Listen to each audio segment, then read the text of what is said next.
ಉಳಿಯಲಾರೆನು ಎನ್ನುವುದು ಸ್ಪಷ್ಟ. ಬಿಟ್ಟು ಬಿಡಯ್ಯ, ಬಿಡೋದು ಯಾಕೆ? ನೀನು ಸಾಯ್ಬೇಕಾದಲ್ಲ.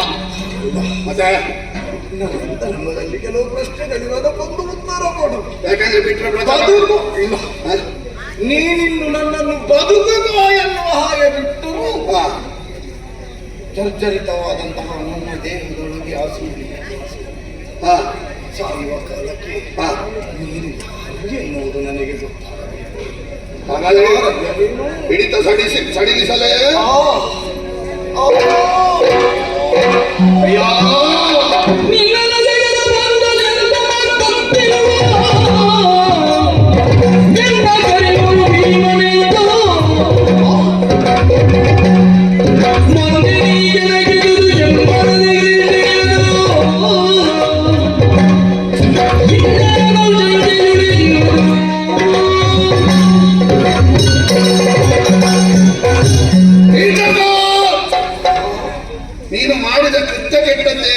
ಕೂಡ ನಿನ್ನ ಕದನಮಲ್ಲತನಕ್ಕೆ ನಾನು ಮೆಚ್ಚಿದವನಿದ್ದೇನೆ.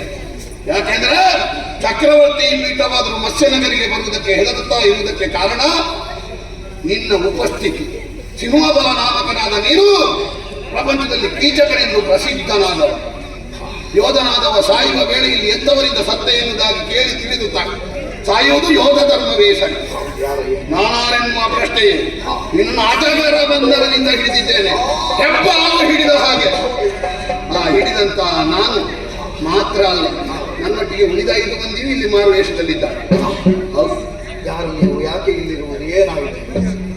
ಆಗಾಗ ನೀನು ಆ ಗೋಸೇವೆ ಮಾಡುವುದರಲ್ಲಿ ಹೋಗಿ ಮಾತಾಡ್ತಾ ಇದ್ದೇನೆ. ಅವ ಯಾರು ಅಂತ ಗೊತ್ತಾಯ್ತು? ಅವನೇ ಸಹದೇವ.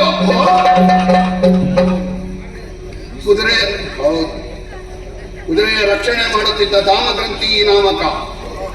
ಅವನೇ ಚಂದ್ರವಂಶದ ನಕುಲ. ಕಂಕ ಸನ್ಯಾಸಿಯಾಗಿದ್ದವ. ರಾಜಸೂಯಾಗುತ್ತರದವ ಪ್ರತಿಷ್ಠಾನವನ್ನು ಮಾಡಿದ. ಹುಟ್ಟುವಾಗಲೇ ರಾಜನೆನಿಸಿಕೊಂಡಂತ ಯುಧಿಷ್ಠಿರ ಬೃಹನ್ನಳೆಯಾಗಿ ನಿನ್ನ ತಂಗಿ ನಿನ್ನ ಸೊಸೆಗೆ ನಾಟ್ಯಾಭ್ಯಾಸ ಮಾಡಿಸುತ್ತಿರುವ ಬೃಹನ್ನಳ ನಾಮಕ. ಶಿವತುಲ್ಯ ಪರಾಕ್ರಮಿ, ಕಾರ್ತವೀರ್ಯ ಅರ್ಜುನ ಸಮ ವಿಕ್ರಮಿ, ಇಂದ್ರ ಸಮಾಜೇಯ ಅರ್ಜುನನೇ.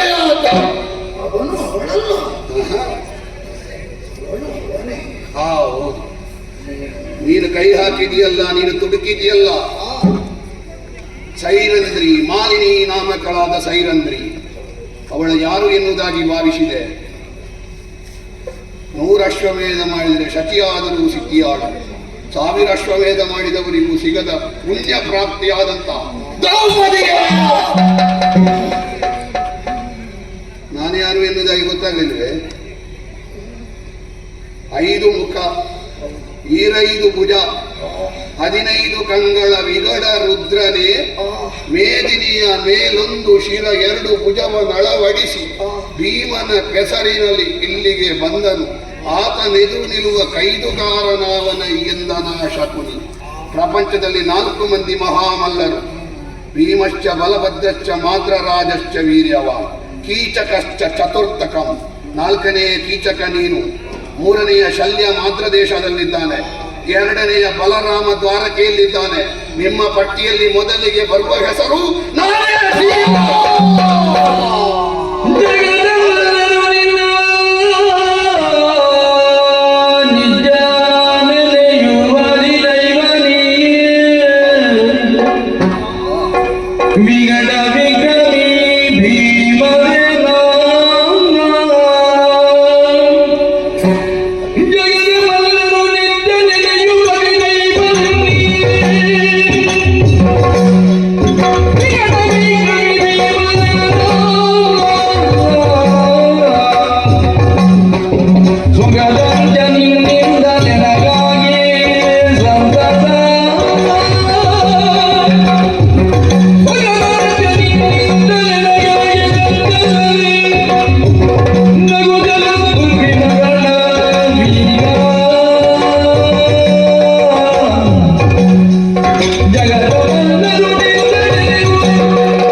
ಇದೇ ರೀತಿಯ ಅನುಭವ ಹಿಂದೊಮ್ಮೆ ಪಾಂಚಾಲ ನಗರಿಯಲ್ಲಿ ನನಗಾಗುತ್ತಿತ್ತೋ ಏನು. ಆ ಬಂಧನವನ್ನು ತಪ್ಪಿಸಿ ಅಲ್ಲಿಂದ ಕಾಲ್ ಕಿತ್ತದ್ದು ನಾನಂದು ದ್ರೌಪದಿ ಸ್ವಯಂವರ. ನಮ್ಮಂತಹ ಅದೆಷ್ಟೋ ಪಟುಭಟರನ್ನು ಅಲ್ಲಿಂದ ಕಾಲ್ ಕೀಳುವ ಹಾಗೆ ಮಾಡಿದವ ಅತುಲ ಪರಾಕ್ರಮಿಯಾದಲ್ಲಿ. ನಾನಂದೇ ನಿನ್ನ ಕೈಗೆ ಸಿಗುತ್ತಿದ್ದರೆ ಇಂದು ಈ ಸ್ಥಿತಿ ನನಗೆ ಒದಗುವುದಕ್ಕೆ ಸಾಧ್ಯವೇ ಇರುತ್ತಿಲ್ಲ. ಅವತ್ತೇ ನಿನಗೆ ಗೊತ್ತಾಗಬೇಕಿತ್ತು ಪ್ರಾಪ್ತಿ ಇಲ್ಲ ಅಂತ. ಸಮಧಂಡಿಯಾರ್ವನು, ಸಮರ ಸಮರ್ಥನಾರ್ವನು, ಸಮರವಲ್ಲ ತನ್ನ ಸಾವಿನಲ್ಲಿ ಸಾರ್ಥಕತೆಯನ್ನು ಕಂಡುಕೊಳ್ಳಬೇಕು.